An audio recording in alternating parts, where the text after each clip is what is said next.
beautiful when I was pregnant. I just was joyful each time, and I guess I feel so feminine, and you feel attractive because especially the bigger you get. I had twins, and then my fourth baby, I had excessive fluids. I was massive, and I'm already 6 feet tall, so I was just huge pregnant. But it's a wonderful time to take up like lots of space and draw attention to yourself, and it's not too much about you, but I felt really beautiful when I was pregnant. That's what comes to mind first.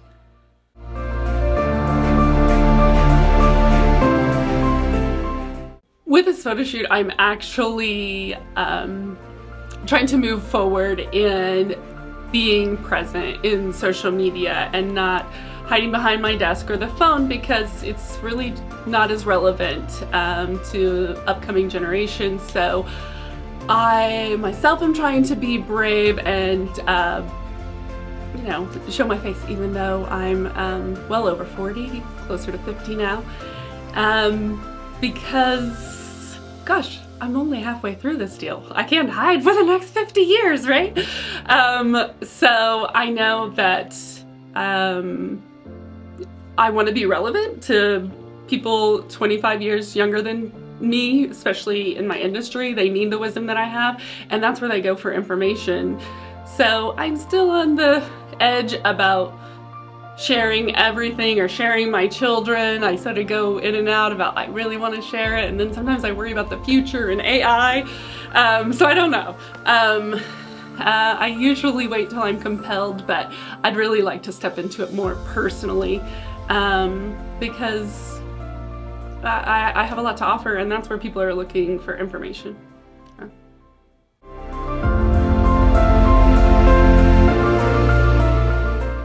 I actually, you see lots of pretty people, but beauty is compelling when it comes from joy.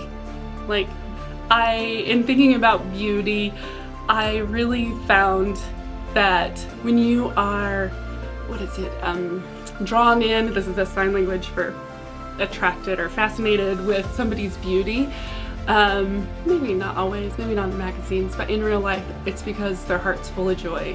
Their eyes have a sparkle. And joy by no means is limited by age.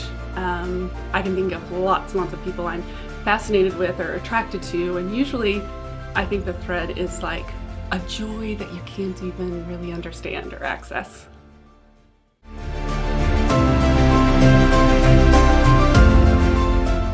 I'm pretty sure when I was in my 20s, I thought the thinner you were, the more attractive you were. So like that was like the 90s, right? Early 90s. And it really didn't matter anything except for being thin in those days, at least to my recollection. And how it's changed, the most obvious thing to me is that in America, we actually see beauty in lots of shades everywhere. I love that. I think the campaigns that large companies have done to be inclusive with body size, inclusive size, and color and shape, I think it really has made a huge difference. I was oddly out to a club recently for a friend's birthday, and I'd never been to a club in this area really, but we were out in like a legit club. First off, the mean age was 12, but so I felt like I was there as a chaperone, and I think it'll be my last time in a club. I don't need to ever do that again. But anyway, what I saw was amazing with the younger generation is that these girls were wearing what you might expect in a club, provocative, but they were in all shapes and sizes. And I was celebrating in my heart because I would never come out in something, whether I felt beautiful or not. Maybe I'd be in my bedroom in something, but I would never come out in public if I didn't you know, if I wasn't under a size 8 in something that was considered risque or something. But these girls were wearing what they want. They held their head high. They were not hiding behind like stick figure girls or anything like that. So I think it's made a huge difference. That was a long answer, but it's made a huge difference that we have chosen to be inclusive of all shapes and colors. It's making a difference to younger generations. I think people in my generation still trying to be as thin as humanly possible, but we're doing better. We know better for our girls.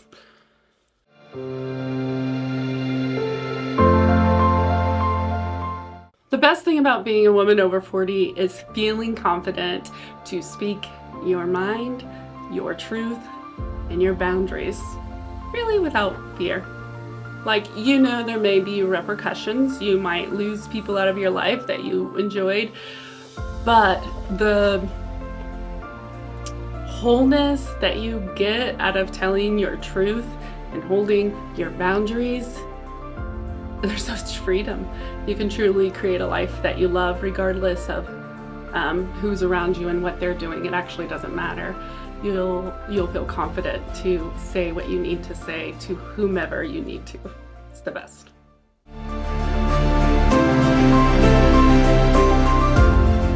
Our family motto is love God, love others, and serve the world. A motto that I grew up with and I've always had on my desk since I was, I think, my freshman year of college was, Lord, give me a vision so great, only you can accomplish it. And being, having God-given superpowers feels right to me. Like, I'm actually not that dynamic, but I've done some amazing things, and I believe that that is God working through me. And I really am able to step into greatness when I know it is to serve God and serve the world with the gifts that He's given me. I'm really able to play full out. Mm.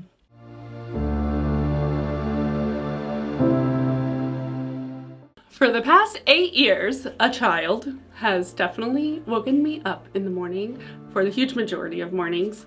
When I am trying to move something forward in my life or I'm not in a good space, I usually wake up naturally at like 4 or 5, even if it's only been 5 or 6 hours, because that means like something's stirring in my spirit. Sometimes it's good and exciting, and sometimes it's something I need to deal with or work with. I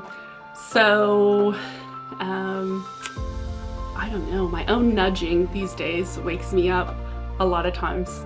If there's an undercurrent in my life, oftentimes it's my kids still, because I'm an old mom of young littles.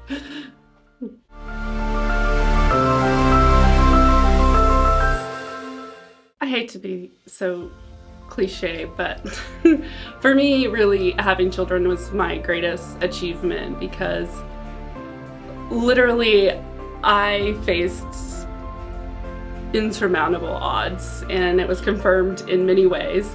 One, I couldn't adopt because my husband has never, and to this day has never, been free and clear of cancer for 5 years, so adoption was not on the table for me. And then number 2, we threw, I don't know, everything we had at fertility for 7 years, and I made 1 egg that didn't fertilize. And so everything in my life said that that was not happening for me. And I was one of those girls who grew up, and honestly, the main thing I looked forward to in life was having children, and it was crushing. And I just refused to accept that for me. I knew that I had a calling. I don't know why I had to go through so many things, but I did end up adopting a family member who needed a family. That's not how I thought it was going to be, a baby from Africa, but it turned out to be my sister's child. And then my foster sister ended up being my egg donor, and allowing us to actually build a genetically linked family with my foster family that I had lived with for a good majority of my life, and I went on to have a boy and a set of twins. And then wait, I know it's getting long, but then at 40 years old, I miraculously had a child naturally.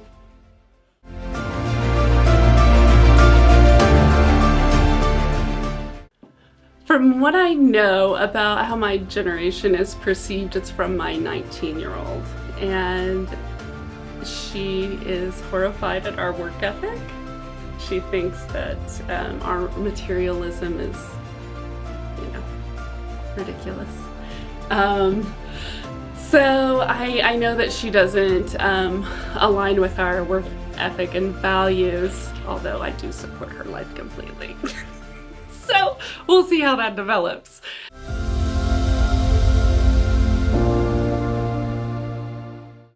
Well, being a woman over 40 is not the same as being a woman in her 30s or even late 30s. So many things happen that nobody talks about, or at least nobody in my world talks about. Hair in all the places that you weren't expecting it, less hair in all the places you normally have it. So many strange things start happening, and so many strange things start happening that I knew nothing about. Thank goodness we live in the age of Google, because I can Google and be like, oh, it's normal, totally normal. So it is not the same as being in your late 30s. In your 40s, it's almost like puberty, right? Because like weird things happen to your body when you're in puberty, like, oh, hair, oh. It's kind of like that. All of a sudden you're like living your whole life for decades and everything's fine, and all of a sudden your body starts changing and doing weird things, unexpected things that nobody told you about. It's like the opposite, like the other spectrum of puberty. It's different.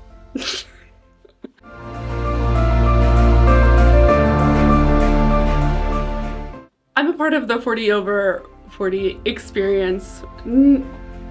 Probably number one is I did need more digital images of myself that I felt good about.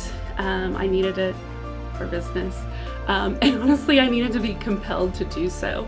For me, it felt incredibly indulgent and excessive to take time out of my life where it is right now. I have a husband with health issues, I have young kids and lots of activities and a business that needs attention, and to stop and spend time looking at myself and creating images to allow others to look at me felt really, I don't know, at first it felt really icky, but then I was compelled because there was a need in place. Throughout the experience though, I have been excited to really capture the season in my life, right? When you have young kids, right, you're so busy, and sometimes you don't even remember. What did I do in my 30s? I don't even know what I was doing or how I really looked or whatever, but I'm really excited to have these pictures frozen in time for this season. This season, for me, it kind of feels like the peak, and maybe there'll be a bigger peak, but for me, this is the top. Like, I have a business that I love and pour myself into. I have a loud, crazy house with kids whose hearts are just overflowing with joy, and they invite their friends over, and there's just so much fun and joy. I don't want to miss it, and I'm really excited to have these still images to remember this season of my life even more.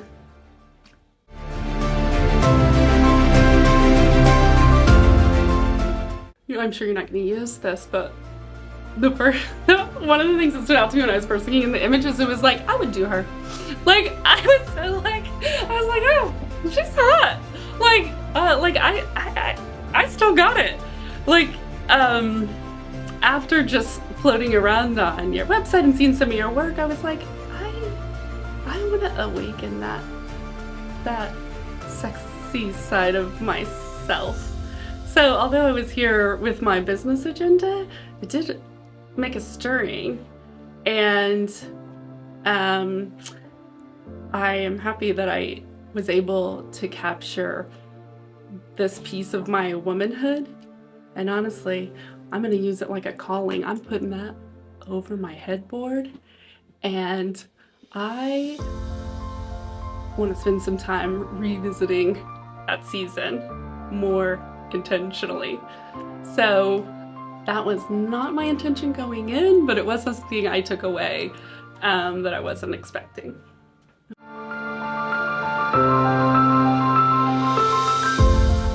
If I was considering doing a photo shoot and the time and financial commitment that it takes,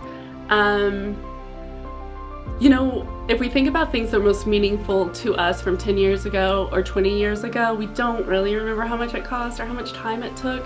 You just remember the picture, the power of the moment, the feelings that you took away. And you know, I had a stirring and some of my feelings were super uncomfortable, actually a lot of them. And that's what's special about what Maggie does, is she's super supportive. It's almost like having a therapist guide you through. I needed it to guide me through. I needed a friend to tell me it was okay to spend the time on myself, to like print my hair just right. And I needed permission to stop and look at myself and say, you're beautiful and you're worth it. And I think these pictures reflect that. And I think particularly my daughter is going to look at these and feel super proud and remember that, like, my mom was a rock star. She got it done. I just spend a lot of time thinking about that. I think that they will mean so much to my kids in the future when I'm in bed or gone. I think they'll be super proud of me, and it won't matter how much it cost or how much time it took.